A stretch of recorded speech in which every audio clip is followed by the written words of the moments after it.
Les parcs nationaux des États-Unis ne sont pas seulement un symbole de nature sauvage et de beauté, mais aussi un lieu de mystère qui défie toute explication. Ici, parmi les geysers de Yellowstone, les forêts moussues d'Olympic et les sommets embrumeux des Great Smoky Mountains, ceux qui connaissaient le mieux ces endroits, les gardes forestiers, ont disparu. Des personnes habituées aux risques et aux éléments hostiles ont soudainement disparu, ne laissant derrière elles que des fragments d'empreintes, des effets personnels abandonnés ou des indices étranges qui ont soulevé plus de questions que de réponses. Leurs histoires ressemblent à un avertissement. La nature sauvage américaine vit selon ses propres sortes règles. Parfois, elle s'empare de ceux qui s'approchent trop près de ses secrets et ne les rend que sous forme d'écho, comme une veste accrochée à un arbre, un regard vide ou le souvenir d'un cri dans le brouillard. Aujourd'hui, vous allez entendre 3 histoires folles sur des gardes forestiers qui ont disparu dans des circonstances mystérieuses. Donnez-nous un pouce vers le haut si vous aimez, et nous vous emmènerons au parc national de Yellowstone.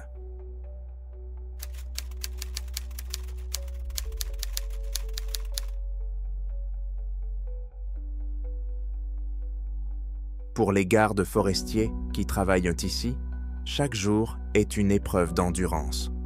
En juin 1997, Jane Kelton, une garde forestière de 34 ans, a participé à une telle épreuve et n'est jamais revenue. Elle avait disparu lors d'un orage soudain dans le Grand Canyon de Yellowstone.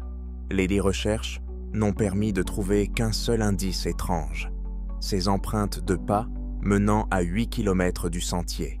2 ans plus tard, alors que son cas avait déjà été oublié, des touristes ont accidentellement trouvé sa veste.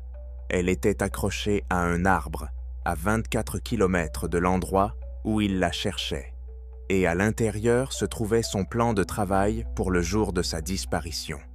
Jane Kelton n'était pas une employée de bureau.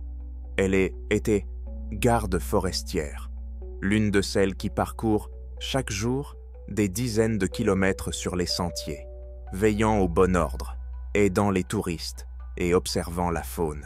À 34 ans, elle était en excellente forme physique. Elle connaissait Yellowstone, en particulier la région du Grand Canyon, comme sa poche.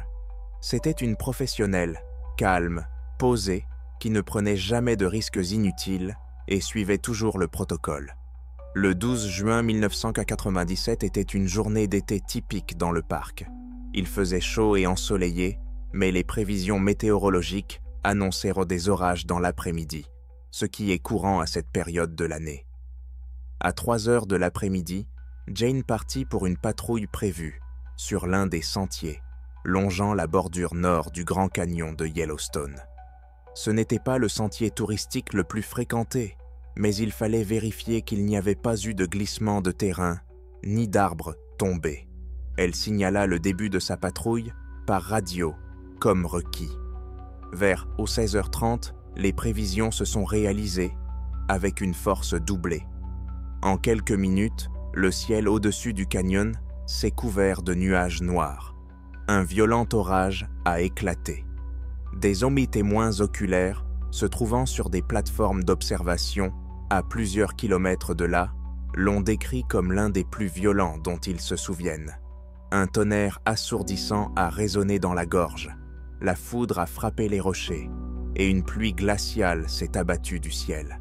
Le répartiteur de la base a immédiatement essayé de contacter Jane, lui ordonnant de trouver un abri et d'attendre que l'orage passe.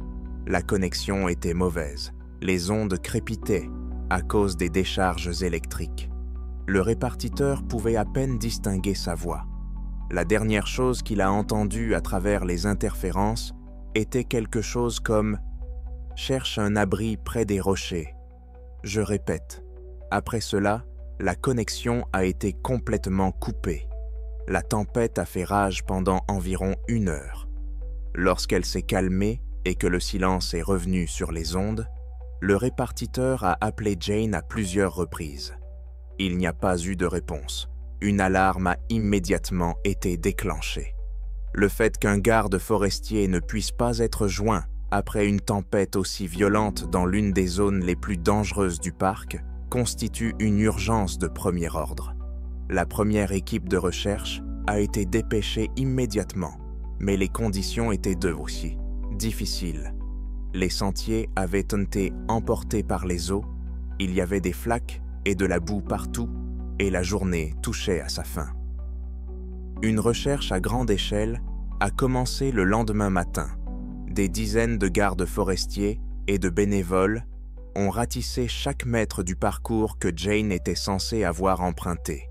Ils ont regardé sous chaque rocher et examiné chaque crevasse où elle aurait pu essayer de s'abriter de la tempête. Mais ils n'ont rien trouvé. Le deuxième jour des recherches, l'un des pisteurs les plus expérimentés du parc a fait une découverte alarmante. À environ 1 kilomètre de l'itinéraire principal de Jane, il a trouvé une traînée d'empreintes dans le sol détrempé. Les empreintes correspondaient aux chaussures de randonnée standard fournies aux gardes forestiers. Mais le plus étrange était que ces traces menaient à 8 kilomètres, à l'intérieur d'un terrain sauvage et inexploré, dans la direction opposée à son itinéraire et au refuge le plus proche. Cette découverte a choqué tout le monde. Qu'est-ce qui avait bien pu pousser une garde forestière expérimentée, surtout pendant un orage, à s'éloigner autant du sentier pour s'aventurer dans un terrain accidenté? Les traces n'étaient pas chaotiques, comme si elles avaient été laissées par une personne en état de panique. La foulée était régulière et déterminée. C'était comme si elle ne fuyait pas quelque chose, mais marchait vers quelque chose. L'équipe de recherche a suivi la piste. Elle les a conduits à travers des broussailles épaisses, a traversé plusieurs ruisseaux gonflés par la pluie et a finalement mené à un ravin boisé et escarpé. Là, sur le sol lessivé par la pluie, les traces ont finalement disparu. Les sauveteurs ont fouillé le ravin et les pentes environnantes pendant plusieurs jours. Ils n'ont rien trouvé, ni corps, ni sac à dos, ni aucun autre indice. Les recherches se poursuivirent pendant plusieurs semaines, s'étendant progressivement à une zone plus vaste. Mais tout cela fut vain. Jane Kelton avait disparu. Le seul indice qui restait était cette étrange série de traces menant nulle part. Finalement, la phase active des recherches fut interrompue.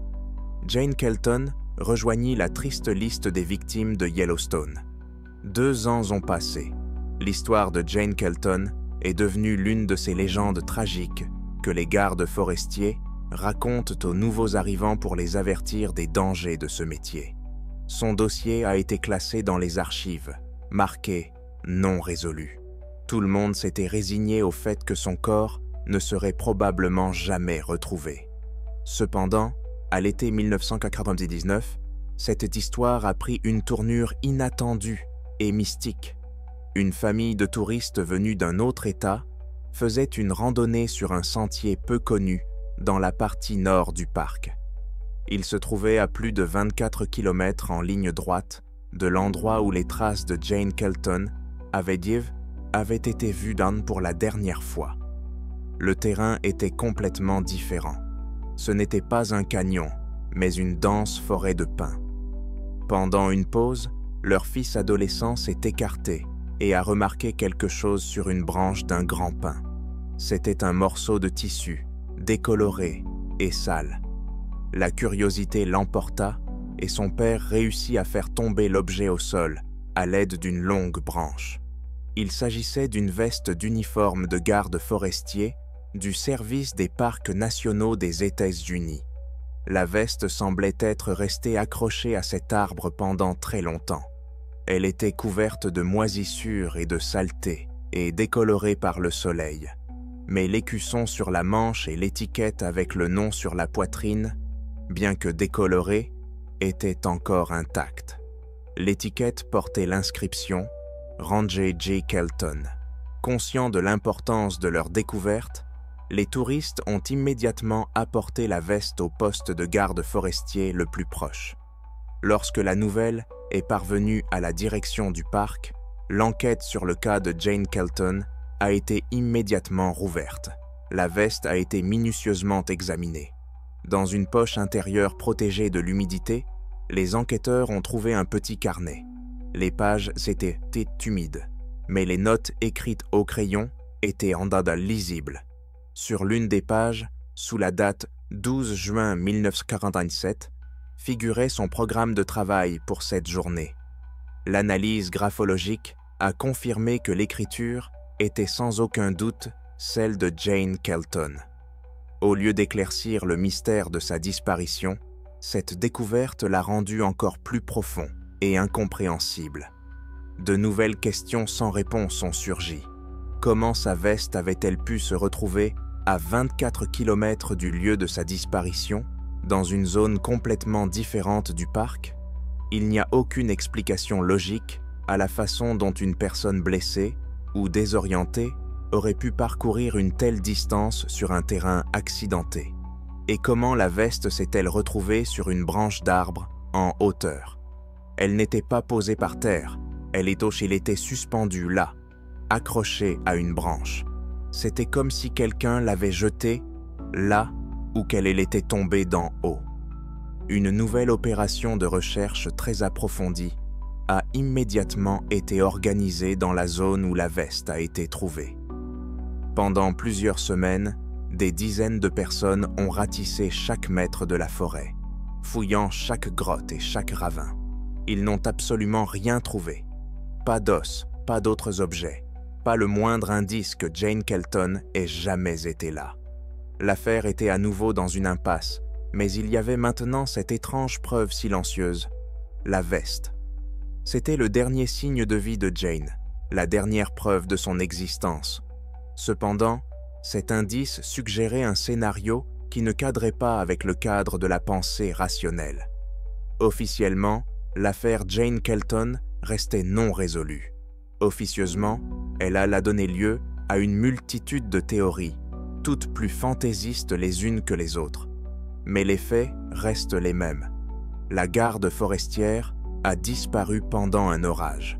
Ses traces menaient dans une direction, et sa veste a été retrouvée 2 ans plus tard, dans une direction complètement différente, à des dizaines de kilomètres de là. Cette histoire nous rappelle de manière sinistre que Yellowstone est plus qu'un simple parc. C'est un organisme vivant qui respire avec ses propres lois, et nous ne connaissons pas toutes ces lois. Et parfois, lorsqu'une personne disparaît dans son immensité, elle laisse derrière elle une piste qui ne mène pas à une solution, mais seulement à un mystère encore plus profond.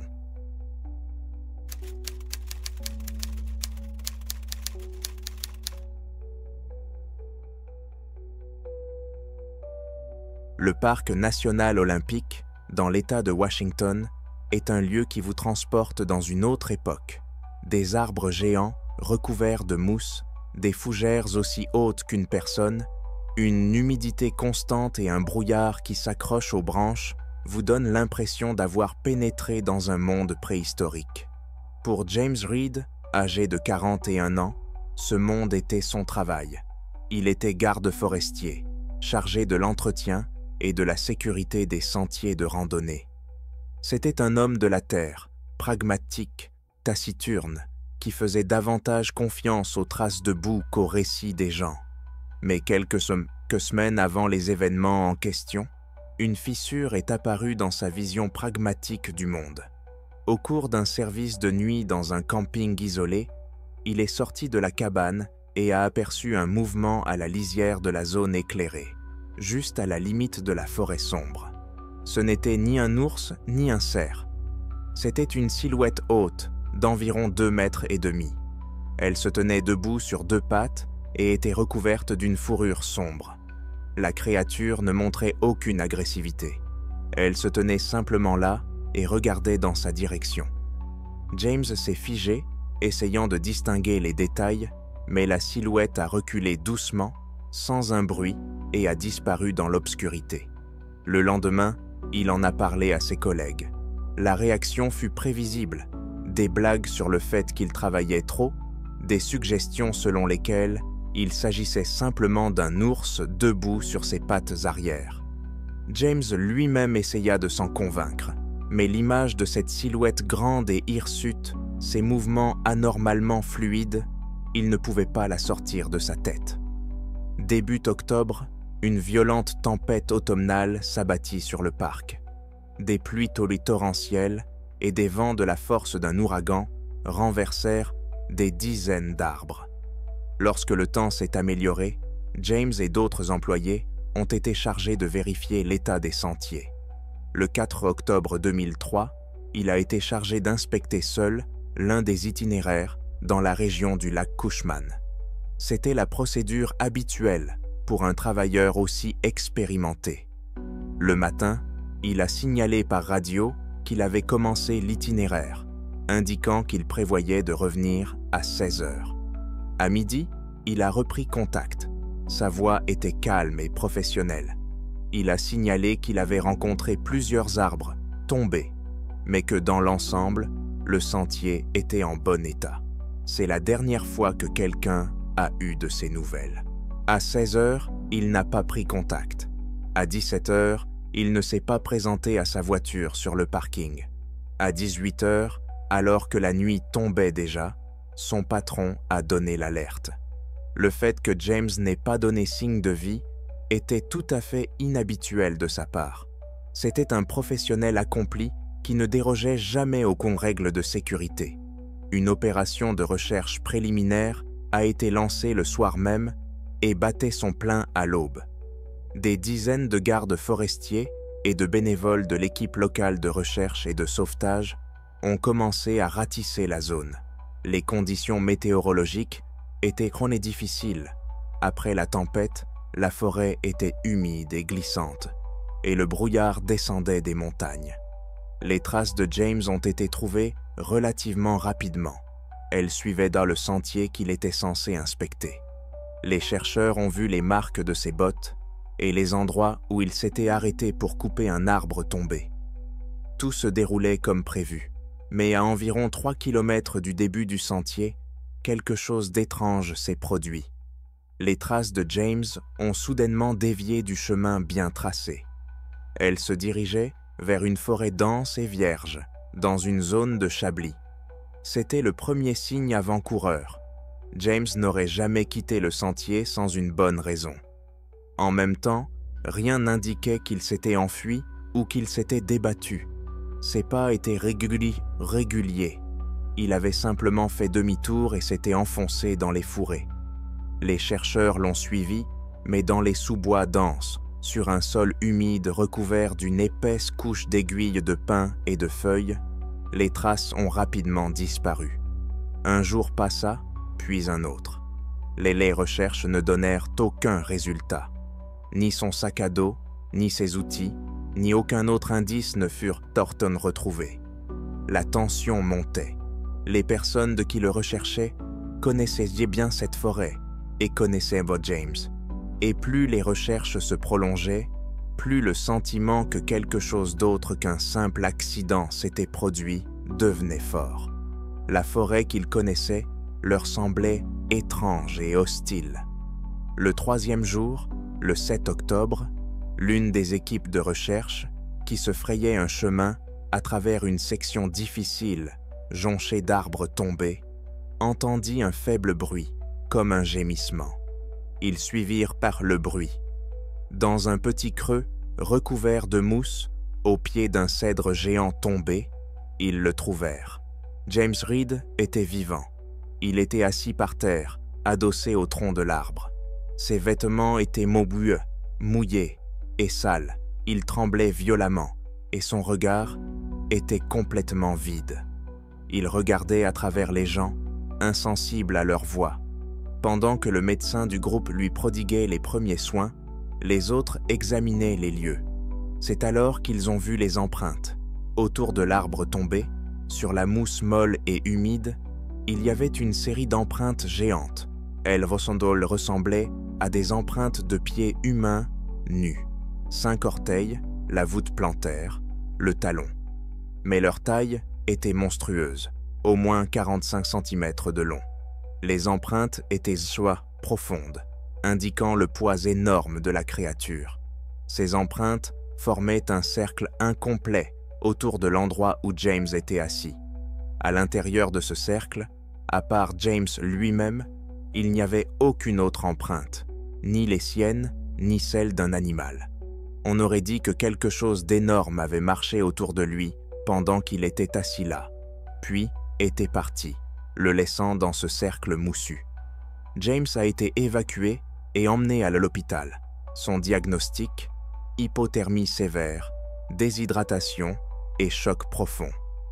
Physiquement, à part l'épuisement, il était indemne, mais son esprit était bloqué. Lorsqu'il a finalement repris conscience et a pu parler, le détail le plus effrayant est apparu. Il ne se souvenait de rien. Son dernier souvenir était de sortir de sa voiture sur le parking au début du sentier le matin du 4 octobre. La seule chose dont il se souvenait ensuite était la lumière vive de la salle d'hôpital. 3 jours de sa vie, 3 jours dans la forêt, avaient été complètement effacés. L'enquête officielle était dans une impasse. Ils avaient une personne vivante qui ne pouvait rien leur dire. Et ils avaient des photos et des moulages en plâtre d'empreintes géantes qui ne pouvaient appartenir à aucun animal connu de la science. Le rapport final décrivait l'incident comme un accident impliquant une désorientation et une amnésie temporaire causée par l'hypothermie. Les empreintes géantes n'étaient pas mentionnées dans le rapport. Elles ne figuraient que dans les dossiers internes du service du parc et dans les souvenirs de ceux qui étaient présents. James Reed n'a jamais pu se souvenir de ce qui lui était arrivé pendant ces 3 jours. Après une longue rééducation, il a démissionné du service du parc et a déménagé dans un autre État. Il ne pouvait plus rester dans la forêt. Pour lui, ce n'était plus un travail ni un foyer. C'était devenu un endroit où une partie de sa vie lui avait été enlevée, ne laissant qu'un vide noir et impénétrable dans sa mémoire. Cette histoire est unique en ce sens que son protagoniste a survécu. Mais sa survie n'a pas apporté de réponse, seulement de nouvelles questions encore plus troublantes. Que pouvait-il arriver à une personne dans la forêt qui non seulement l'effrayait, mais effaçait aussi complètement ses souvenirs d'elle-même? Était-ce la créature dont il avait vu la silhouette dans la nuit? Et son retour était-il un acte de miséricorde ou simplement d'indifférence de la part de la force qui considère ces forêts anciennes comme son foyer? James Reed est revenu, mais une partie de lui est restée là pour toujours, dans ce cercle moussu, seul, avec un secret que son esprit refusait de garder.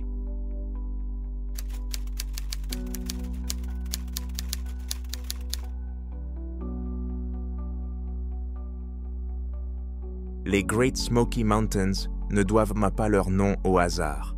Le célèbre brouillard qui s'accroche à leur sommet peut transformer une journée claire en un monde gris, impénétrable, en quelques minutes. Pour ceux qui travaillent dans ces forêts, le brouillard est un ennemi constant et redouté. En mars 2010, Emily Hopkins, une employée du parc âgée de 27 ans, a été engloutie par un tel brouillard. Elle a tout simplement cessé de communiquer. Lorsque les sauveteurs ont trouvé sa lampe de poche et sa carte sur le sentier, ils ont pensé être sur le point de résoudre le mystère. Mais Emily elle-même n'a jamais été retrouvée. Le plus effrayant dans cette histoire, c'est qu'après l'annulation des recherches à grande échelle, plusieurs touristes ont rapporté avoir entendu le cri d'une femme seule provenant des profondeurs de la forêt. Emily Hopkins faisait partie de ces personnes pour qui la montagne n'était pas seulement un hobby, mais une vocation. À 27 ans, elle travaillait dans une équipe saisonnière d'entretien des sentiers dans le parc national des Great Smoky Mountains. C'était un travail physique difficile, mais elle l'adorait. Elle était en excellente forme physique, connaissait la topographie du parc et maîtrisait tous les protocoles de sécurité. Elle n'était pas novice. C'était sa 3e saison dans le parc. Le 18 mars 2010, elle s'est vue confier une tâche standard, vérifier et dégager seule une section du sentier dans la région de Clingmansdome, encombrée de débris mineurs. Il s'agit du point culminant du Tennessee, un endroit réputé pour ses vues imprenables et son climat très variable. Mars est la saison creuse dans les Smokies. Le soleil peut briller le matin et 1 heure plus tard, une tempête de neige peut se lever. Emily était préparée à cela. Le matin, elle a dûment enregistré son itinéraire et reçu une radio. Le protocole exigeait qu'elle contacte la base toutes les 2 heures.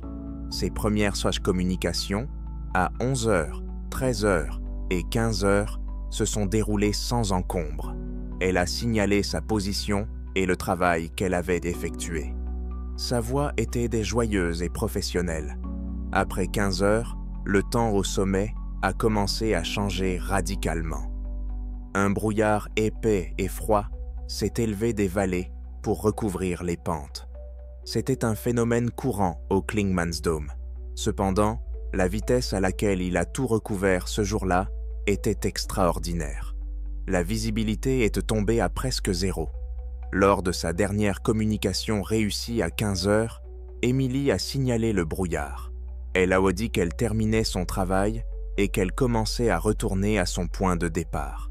Sa voix ne trahissait aucune panique. Pour elle, c'était une situation normale. La communication suivante était prévue à 17 heures. Le répartiteur l'a appelée. Il n'y a eu aucune réponse. Il a réessayé en augmentant le volume. Seul le sifflement des interférences sortait du haut-parleur. La procédure était standard.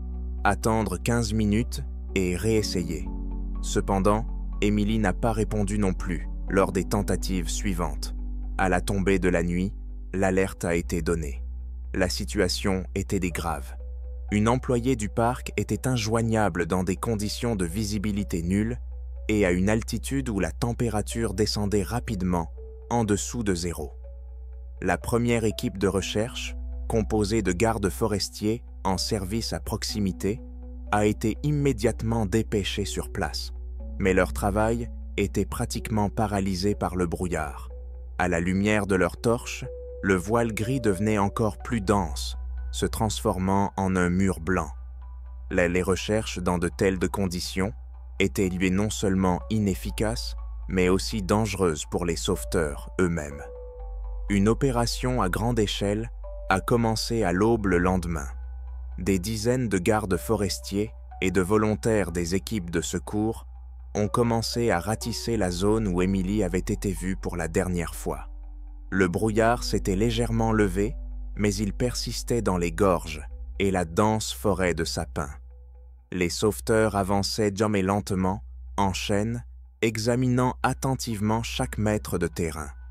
Tout le monde comprenait qu'il s'agissait d'une course contre la montre.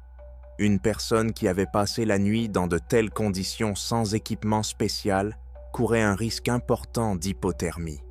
2 jours de recherche n'ont donné aucun résultat. Aucune trace ni aucun objet perdu n'ont été trouvés. La zone était difficile à parcourir, caractérisée par des pentes raides, des affleurements rocheux et des sous-bois denses. Mais le 3e jour, l'une des équipes de recherche, passant par la section même du sentier où Emily travaillait, a fait la première et dernière découverte. Sur le sol, juste à côté du sentier, se trouvaient de ses effets personnels.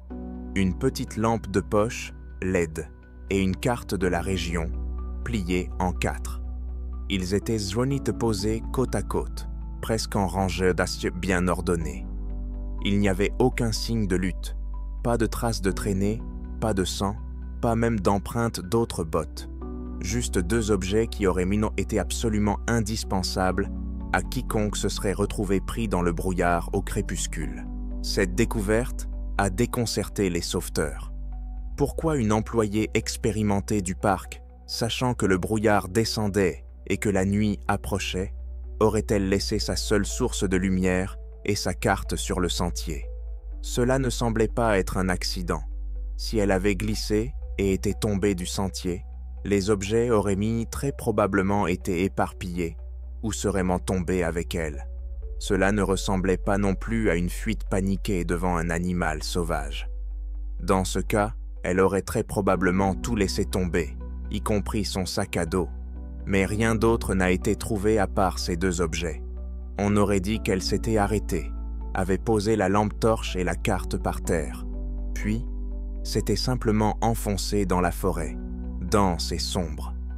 Mais pourquoi ? Cette découverte n'apportait aucune réponse, mais créait seulement un nouveau mystère, encore plus troublant. La découverte de la lanterne et de la carte a obligé les sauveteurs à concentrer leurs recherches sur la zone autour de cet endroit. Ils ont supposé qu'Emily avait quitté le sentier ici pour une raison quelconque.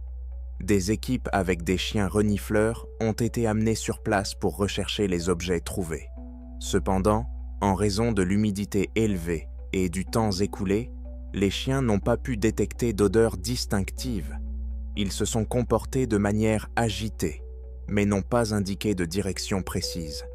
Centimètre par centimètre, les sauveteurs ont ratissé les pentes raides et les ravins, cherchant sous chaque racine et dans chaque crevasse. Mais Emily semblait s'être évaporée dans les airs. Aucun de ses autres effets personnels n'a été retrouvé. Ni sac à dos, ni gants, ni chapeau. Rien. Une semaine s'est écoulée. Plus d'une centaine de personnes ont participé aux recherches et un hélicoptère a été utilisé pour survoler les pentes pendant les rares heures où le brouillard s'est dissipé. Tout cela en vain. Au 10e jour, conformément au protocole et compte tenu des conditions météorologiques, les chances de retrouver Emily vivante ont été jugées nulles. L'opération de recherche à grande échelle a été officiellement suspendue. C'est toujours une décision difficile à prendre, mais les ressources des sauveteurs ne sont pas illimitées, et le parc est vaste. Le cas d'Emily Hopkins a été reclassé comme disparue, présumée morte. De petits groupes de gardes forestiers ont continué à patrouiller la zone au cours des semaines suivantes. Mais il ne s'agissait plus d'une recherche, mais plutôt d'une attente d'une découverte fortuite. C'est alors, lorsque les recherches officielles ont pris fin et que la plupart des bénévoles sont partis, que cette histoire a pris une tournure macabre et inexplicable. Quelques jours après l'annulation de l'opération, pendant l'un des week-ends, un couple de touristes faisait une randonnée sur un autre itinéraire, moins élevé, mais néanmoins à portée de voie de la zone de recherche. Le soir, alors qu'ils s'apprêtaient à rentrer, ils ont entendu un bruit qui les a figés sur place. Du fond de la forêt, du côté où se trouve le Klingman's Dome, est venu un cri féminin distinct. Selon eux, ce n'était pas un cri de joie ou de surprise. C'était un cri de désespoir ou d'horreur. Il était aigu, perçant, et s'est arrêté aussi soudainement qu'il avait commencé. Ils ont attendu, écoutant le silence, et 1 minute plus tard, le cri s'est répété. Puis tout s'est redevenu silencieux. Effrayés et confus, ils se sont précipités au poste des gardes forestiers et ont rapporté ce qu'ils avaient entendu. Leur rapport a été pris au sérieux. Mais que pouvaient faire les gardes forestiers ? Envoyer une équipe de recherche sur la base de 2 cris entendus dans une vaste zone ? Néanmoins, plusieurs gardes forestiers furent envoyés sur place, mais comme prévu, ils ne trouvèrent que rien. Le rapport des touristes fut consigné dans le registre. Il aurait pu être rejeté comme étant le fruit de leur imagination ou le cri d'un animal, tel qu'un cougar. Cependant, 2 jours plus tard, un autre rapport presque identique arriva. Un autre groupe de touristes, situé à un autre endroit, mais également à plusieurs kilomètres de Klingman's Dome, avait entendu la même chose, un cri féminin isolé et désespéré. Ces rapports sont devenus le dernier chapitre, le plus mystérieux, de l'affaire Emily Hopkins. Elle n'a jamais été retrouvée, ni ce printemps-là, ni les années suivantes. Elle a tout simplement disparu. La version officielle est qu'elle s'est perdue dans le brouillard et est morte d'hypothermie, son corps restant quelque part dans un ravin inaccessible. Mais cette version n'explique pas la lampe torche et la carte laissée sur le sentier, ni, plus encore, les cris que les gens ont entendus après l'arrêt des recherches. Si c'était Emily qui criait, comment aurait-elle pu survivre dans la forêt pendant près de 2 semaines dans les conditions climatiques du mois de mars? Et si elle était vivante et capable de crier, pourquoi les centaines de sauveteurs qui ont ratissé la forêt n'ont-ils pas pu la trouver? Et si ce n'était pas elle, alors qui était-ce? L'histoire d'Emily Hopkins n'a laissé que des questions. Elle est devenue un autre fantôme des Great Smoky Mountains, rappelant que le brouillard dans ces montagnes cache plus que des rochers et des arbres. Parfois, il cache les réponses aux mystères les plus terrifiants et ne laisse entendre que rarement leurs échos désespérés.